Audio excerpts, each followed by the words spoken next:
ধনী মহাজন থাকতো, নাম তার ধনপতি।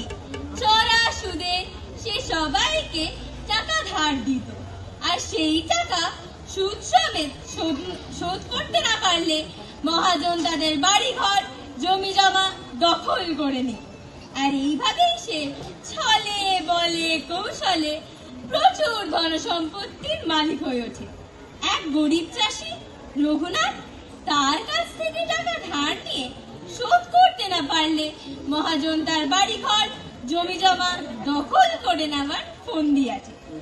একদিন সে চাষির বাড়ি এসে দেখে বাড়িতে কেউ নেই, শুধু তার ছোট্ট ছেলে উঠোনে বসে খেলা করছে। তারপর কি হলো আসুন দেখি।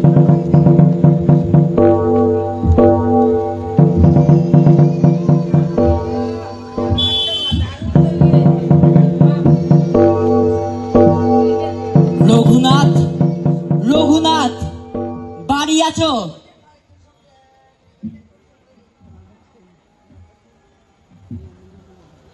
খোকা, তোমার বাবা মা বাড়ি আছে? তাহলে তারা কোথায় গেছে?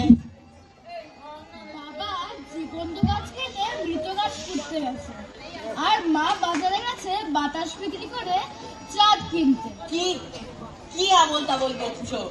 এক্ষুনি ঠিক করে বলো, তা না হলে লাঠি তোমার পিঠে পড়বে। আরে বললাম তো, বাবা জীবন্ত গাছ কেটে মৃত গাছ পুঁততে গেছে, আর মা বাজারে গেছে বাতাস বিক্রি করে চাঁদ কিনতে। শোনো দুষ্টু ছেলে, আজ আমি এসেছিলাম তোমার বাবার কাছ থেকে আমার পাওনা টাকা আদায় করতে, কিন্তু তুমি যদি বলো যে তোমার বাবা কোথায় গেছে আর কি করতে গেছে, তাহলে আমি তোমার সব টাকা মাফ করে দেব, বুঝেছ? আপনি আমার সাথে ঠাট্টা করছেন না তো? আমি কি আপনার কথা বিশ্বাস করতে পারি? নিশ্চয়ই। এই আকাশ, এই বাতাস আর এই পৃথিবী তার সাক্ষী। কিন্তু একটা কথাই বলতে পারে না, সাক্ষীটা হবে কি করে? আমার জীবন্ত কোনো কিছু সাক্ষী হিসাবে চাই।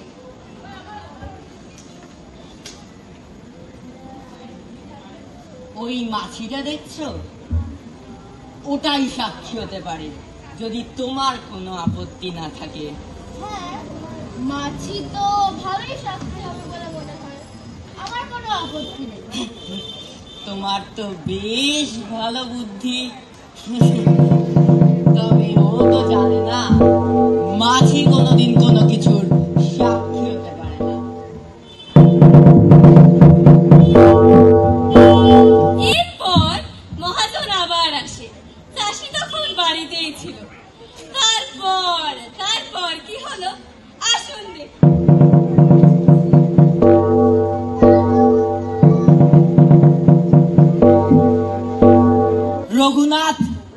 রঘুনাথ, বাড়ি আছো? আজকে বাবু আসেন। এক্ষুনি আবার সব টাকা সুদ সহ শোধ করে দাও। বাবু আমি গরিব মানুষ বাবু, দিনরাত খেটে কোন রকমে চাষবাস করে দিন আনি দিন খাই। আমি ওরকম কোনো কথা শুনবো না। ধার শোধ করতে না পারলে এই ঘর বাড়ি জমি জমা সব আমি নিয়ে নেব।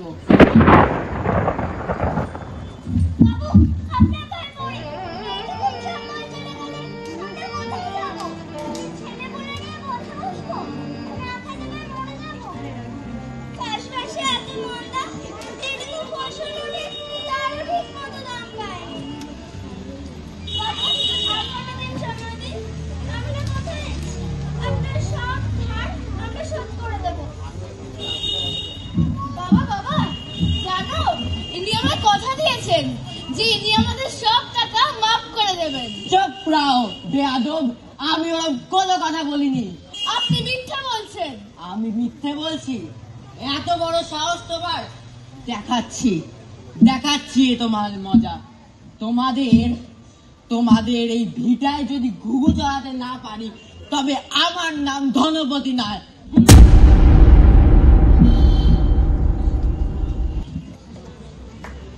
এরপর মহাজন বিচারের আশায় প্রধানের কাছে যায়।